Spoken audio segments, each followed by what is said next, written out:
Good morning, everybody. It's Danny and Wanda back from Deepsouth Homestead. Guys, we're out here this morning before the sun actually gets up. We are at that kind of a mode in our life where we're running low on some things. One is our cornmeal, our corn flour, and our corn grits and all that stuff. We're running a little low on it. We had planned this past fall to do a lot of grinding of our corn and stuff like that. Well, that never came to fruition, so we've had to move forward. We're going to go back to actually using our old mill instead of one of the new ones we had hoped to have gotten. But the corn we're going to be grinding today is not the Danny corn, because technically it's still in the freezer and it would have to be taken out, brought to room temperature and all. And this was kind of a last minute decision because of weather issues and stuff like that, and just simply the fact we didn't realize we were getting low. Today we're going to be using the Braggadocio popcorn from McCaskill Family Farms in Braggadocio, Missouri. Now this is certified organic. This is an organic yellow popcorn. Now you can go to the McCaskill Family Farms site, and you can actually buy corn grits, corn flour, and stuff like that ground from the organic popcorn. We ordered a 25-pound bag of it to just give it an experiment and run it through our mill and grind it and just see how it tastes, because we ordered the actual ground flour and ground corn from them, and it was fantastic. So we was like, why not do our own? Because this way we can keep it a lot longer. We have a cooler out there, and we actually have a second bag that's in the cooler. If this works out really, really good, this is long-term storage for us without losing the nutritional value of it once it's milled. So today we're going to be using the Bravo 4 mill. Now we've shown this on our YouTube channel before when we first bought it. The only problem then was the screens. We weren't able to get the one for making grits, so we had to opt to using one of the larger screens here, and then we tried to use the finer one for flour, and it wasn't working out just like we wanted. And we waited, I think it was 6 to 8 months to get the actual cornmeal screen to go in this mill. And we bought two. Yes, we bought two of them to be just to be safe. And I hear the Canada geese. And in the background, you hear the Canada geese. Yes, we are in the South. We're not up north. But we went ahead and ordered all the screens to go with this mill, because the only thing we will ever be running through this mill is an organic popcorn or our own corn, never genetically modified or anything like that. So we went ahead and ordered some in case we want to take our own feed and make cracked corn for the chickens, and when we get enough of it in different and various sizes. You can crack it down to certain, grain sizes. And guys, this is the versatility of this mill. There's no sitting and adjusting stones and all this kind of stuff. Now, we are actively looking at a company that actually sells real stone ground mills. They've been doing it for many, many years, and they have fantastic mills. They got great reviews on them. I do like stone ground. I'm not going to lie about it. Now, this is not stone ground. This system here, those of you who are familiar with hammer mills, I used to have one to grind my cattle feed and my chicken feed and all that when I raised large fields of corn. I don't have it anymore, but I probably will try to find me one day to actually replace it with. But this one here works on the same principles. This mill here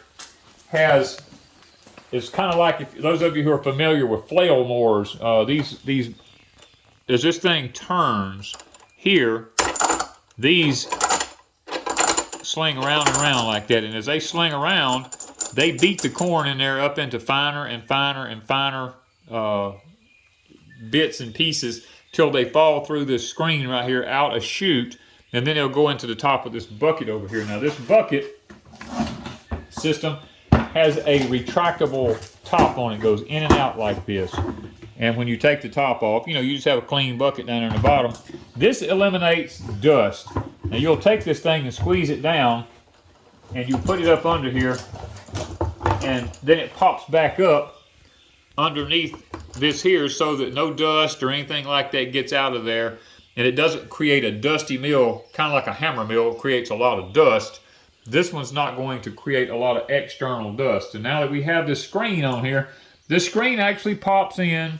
It's got little ears in here that this thing pops in behind. There's one on the inside and there's some on the outside up under there. And you just have to kind of fit it around. It fits in some little grooves right here and right here. And the object is to make sure this thing is tight back against that. And then we have a cover here. This cover is all stainless on the inside of it. This cover will go over it just like this right here. And then you have these different pieces of all thread and handles that goes on here. I think this one here. There we go. One of these is longer than the other one, and it's always hard for me to remember which one was which. And I'm guessing that the long one went there. There we go, yeah. That's what it was. It's not hard to put together. Very simple system. Yeah. There's a button on the side over here, which will be your start and stop button right here. There's also a reset button in case it gets too hot. The motor has a thermally protected switch. Now this Bravo 4 mill comes from Premier 1. We have used it before. Now it has a flow gate right here. Now this flow gate is adjustable. You don't want too much corn going down through it. It's adjustable from right here.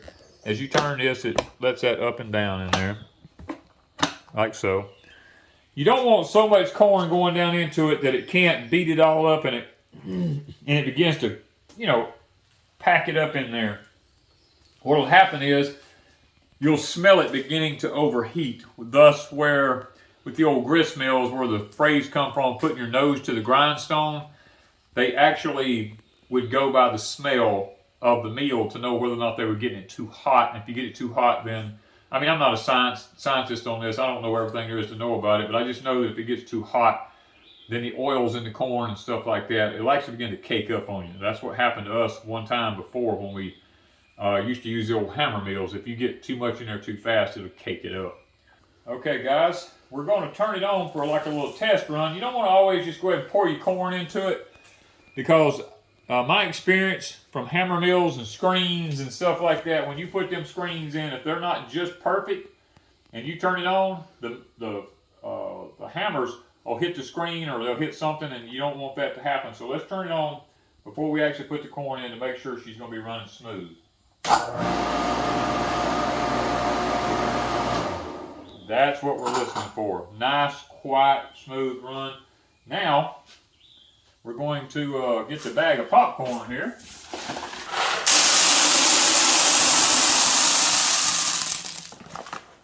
All right, we're going to try to get our flow gate adjusted here, because that flow gate, see, you got to turn it on and kind of get it going. You don't want to let the corn go down in there a lot of it before you turn it on.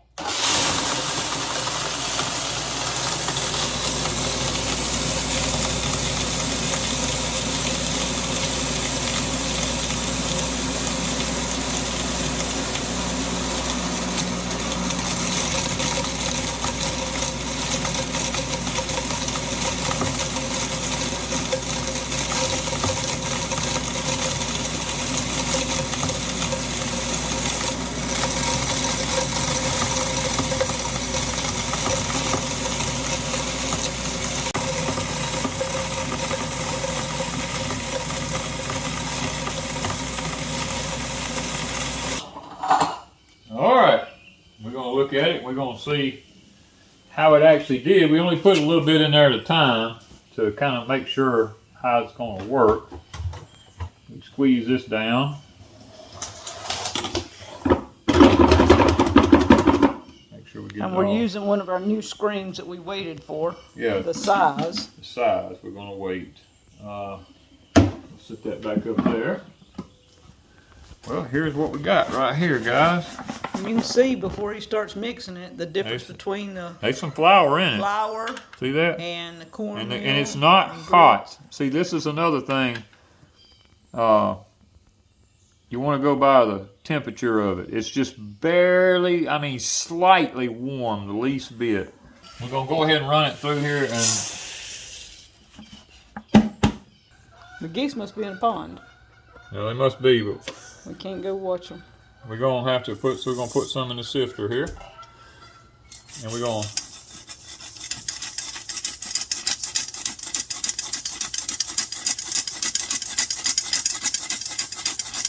Cornmeal and flour down here. Grits up there. Okay, we're going to pour this in the bowl over here. So that's some pretty yellow grits, y'all.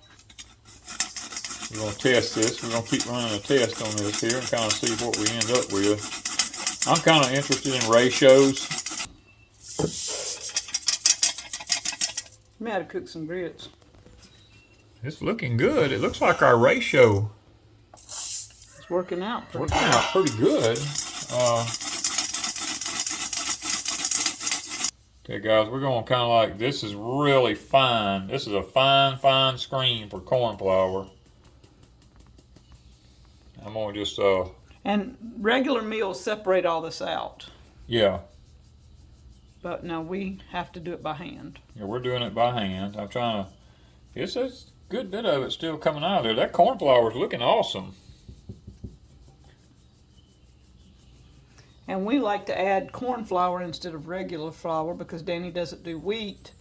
We do the corn flour in making cornbread and corn cakes and stuff like that. Yeah. And so we like having our own corn flour as well as cornmeal and the grits.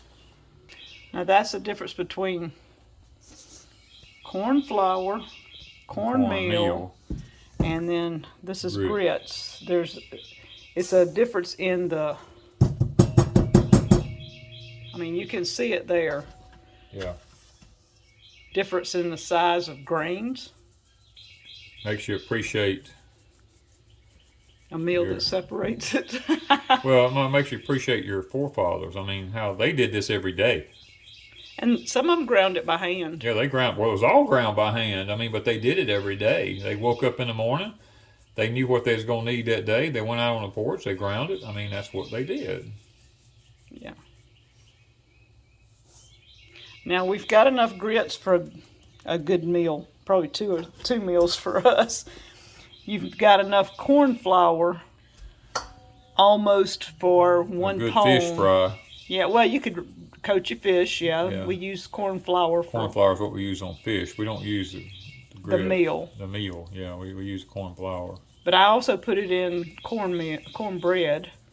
And when you get enough of this, you got to have at least almost 2 cups. So we're a long ways from the cornmeal having a pound of cornbread. Yeah, we're getting there though. It's a little slow. You know, people get impatient.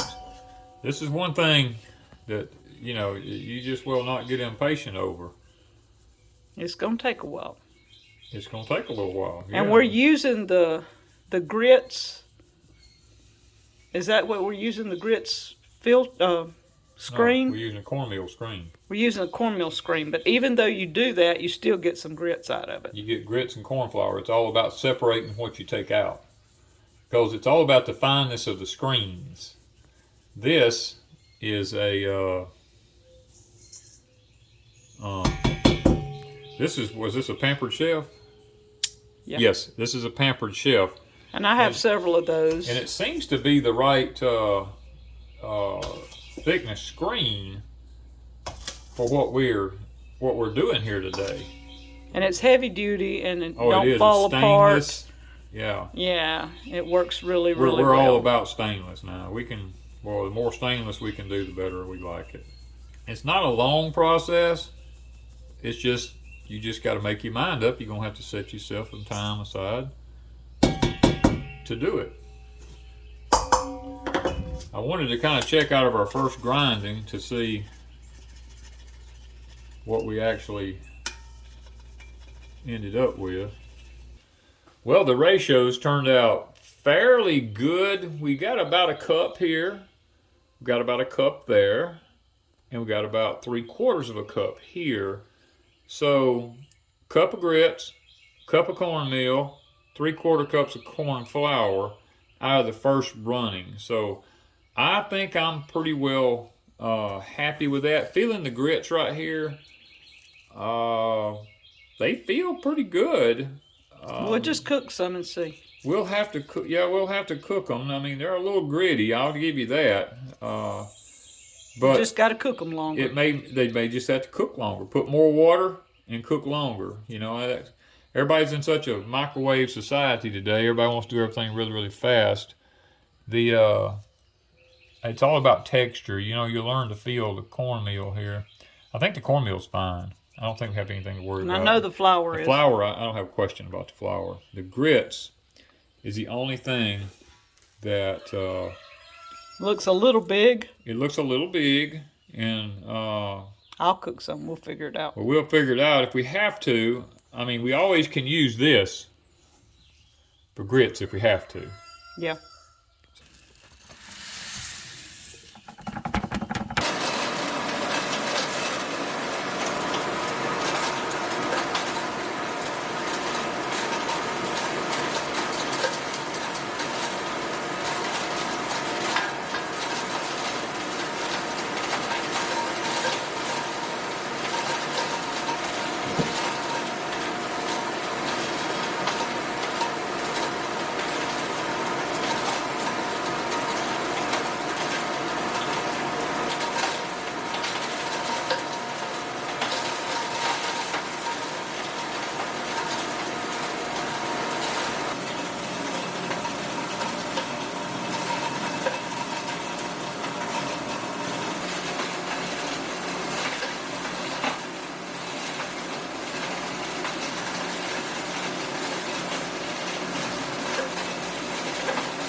I'm taking Danny and I a bowl out, and out of 1 cup I have enough for us to have another bowl apiece. So 1 cup of grits come out to about 4 servings for us.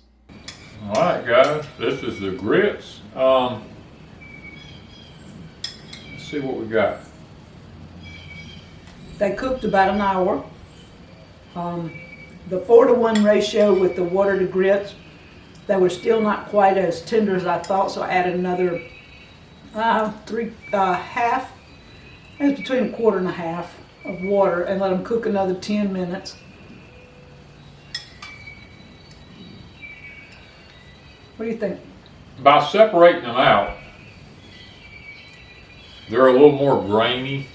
It's a bigger grain. It's a lot larger grain because the corn has swelled with the water. I mean, the taste, you dumped the butter in, and I can tell that. Yeah, I put a little bit of butter. But as far as just And it's got salt being and good pepper. to eat, I mean, it's fine to eat. I like it. It gives you a little more substance. That's what I'm sitting here thinking. Because we're used to instant grits and stuff like that, and the quick grits, and yeah, they're really just creamy. This is more like you're actually eating something. like you're eating rice or something Yeah. like that. It's more that type of texture. It is a lot like rice. Yeah. Mhm. It's Yeah. done. It tastes good. It would be awesome with cheese across it too. Or if you was making polenta, it'd be good for polenta. I've got some saved in there because 1 cup of grits and the 4.5 cups of water is enough for Danny and I to have a meal apiece. That'd be four servings. So that's going to be pretty good out of 1 cup of grits. We're going to try the Hickory King cornmeal that we raised, and we ran through and took the cornmeal and the Corn flour out of it last year. So we're going to run it again and hopefully have corn flour, or at least cornmeal this time. So the grits taste decent. Yeah, it's pretty good. Yeah. Yeah, real good. It's just going to take a while to cook them. But I think y'all would like them. I actually believe if you was interested in really fast grits out of this, you could take what we're using for cornmeal. Yeah, it would make some more like, not instant. It would make instant. It would still take a little while to cook, but you wouldn't have these large pieces in there that you needed to really soften up. It would cook a little faster, maybe 30 minutes, something probably, like that. Probably a little faster. But this is really good. It really would be a good warming. Oh yeah. Meal, I guess. McCaskillFamilyFarm.com. Check them out for popcorn. Look, tell Steve that Deepsouth Homestead sent you over there in the family. We're not getting anything out of this. I mean, we just like to promote American grown products and businesses and stuff like that. I mean, they're really good people to work with. And if you just like popcorn, yeah, the popcorn is amazing. Danny and I eat popcorn not every night, but 2 or 3 times a week. And so we bought up some popcorn, and we have another bag of popcorn just to grind for when we need it. Holding it in the popcorn stage lasts longer than holding it in the ground stage. Yeah, this will be vacuum sealing and storing. And it'll last probably a couple of years. And then the popcorn probably, I don't know how long it would actually last. We have it in our cooler. It last indefinitely if you freeze you can it. store it in the in vacuum sealed bags. Actually, it comes in 2-pound vacuum sealed bags for popcorn if you want it. We have some of that, but we also chose to buy the 25 for grinding. You saying break's over? Yep, break's over. Time to go back to work.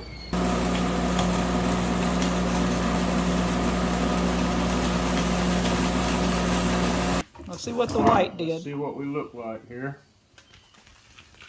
So if we take the flour out, Let's look at it here. you can see a good bit of flour. I see a lot of flour in this one.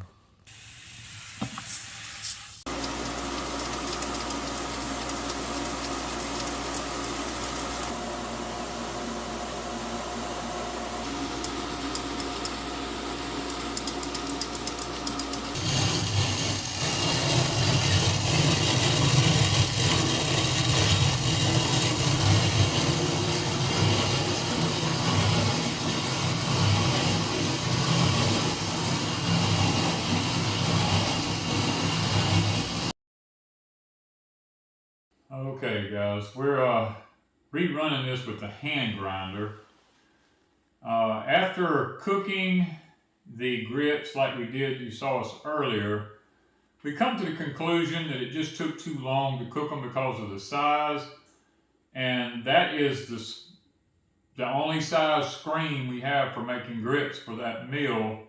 So what we opted to do, we have a Victoria hand grinder here, which we can adjust to. We can grind down the flour if we want to, but we've got it adjusted to where it's the consistency that we want for grits. And we're going to take the cornmeal that was left over after we sifted the other 2 corn flour and cornmeal out of it, and we're going to regrind this into our grits, and we're going to use this. And guys, this is not easy. This is a chore. Now, if you're a young man, it might not be too bad, but when you get to be older, this thing is pretty difficult to turn. Because I'm going to tell you, it's just, I mean, it's, right now, when you get right there, it starts getting the grain in it, and it takes both arms to turn it. Now, I have a Black Hawk corn grinder that's an antique one. It's got a lot longer handle on it with a lot more leverage. It's not near as hard to turn as this Victoria with this short handle on it. But I just don't want to have to go dig it out of the barn and do all this kind of stuff and clean it up. This one's, we keep this one in the building. It stays clean. It stays in, you know, it's new. I did think about taking the handle off of this one and go get my Black Hawk handle and put on it. It's a lot longer, but we tried running this through the Bravo 4 with the flower screen that we have with it. The problem is because corn has husks on the outside of it, that's very hard, and it stopped it up. The husks got all in the little tiny pores on it, and it just wouldn't it wouldn't send it through. So we ended up having to, we couldn't do that. So the next alternative was to do it this way, which works perfect. It just takes a long time to do it. We are almost there. We've got 5 more pounds here to hand grind into our grits. But I think we've done pretty good today so far. We got 4 pounds of the popcorn corn flour. I mean, doesn't that look beautiful? I mean, that's perfect flour. We got 1.7 pounds of the Hickory King. Is this cornmeal? Yes. Yes, this is just the cornmeal right here. So we got 1.7 pounds of that. We kept it separate because it's white. And then we've got, gosh, I don't know how many. 3, 4, 5, 6, 7, 8, 9, 10, 11, 12. We've got 12 pounds of the McCaskill popcorn corn meal. That's awesome because we love cornmeal. And so far, we are at 2, 4, 6 pounds of the McCaskill grits, and I'm guessing we've got 4 or 5 more pounds to go right here. And lots of people ask us, well, what is the difference between grits and cornmeal and corn flour? Well, it's all about size. The grits is your coarser part of the grind. Your cornmeal is your, I call it the middle of the run grind. It's a little bit finer than the grits is. Has some corn flour still mixed in with it.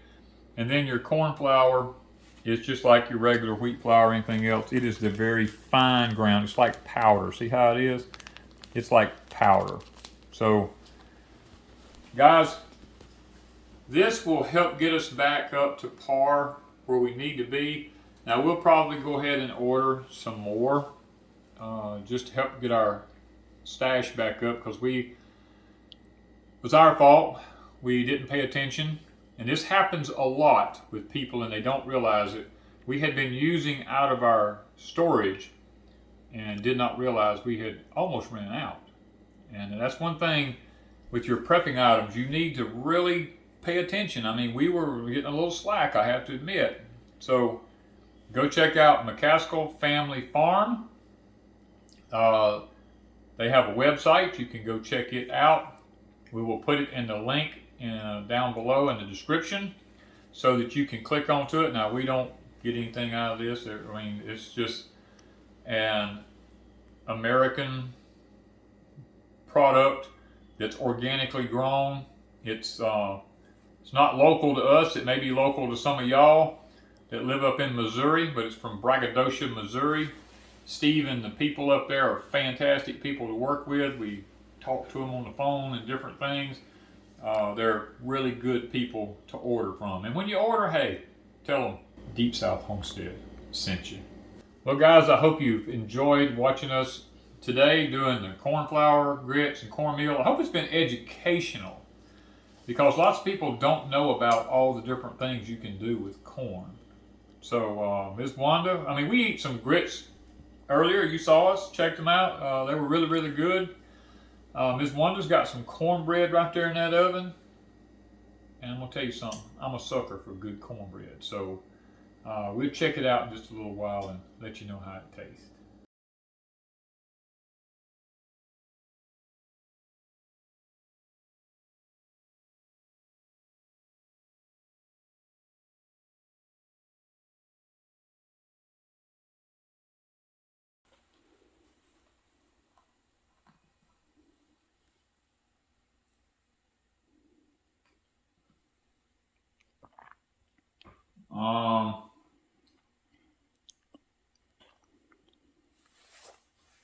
the taste is fantastic. I have no quarrel with the taste of it. It is really, really good. I really like it. I think that I think it's going to make some really good cornbread.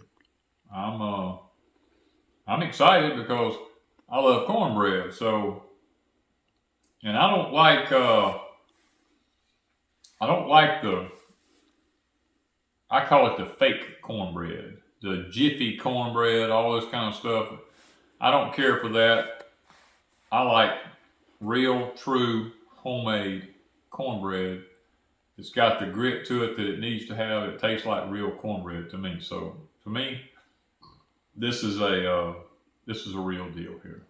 So thank you guys from Deepsouth Homestead.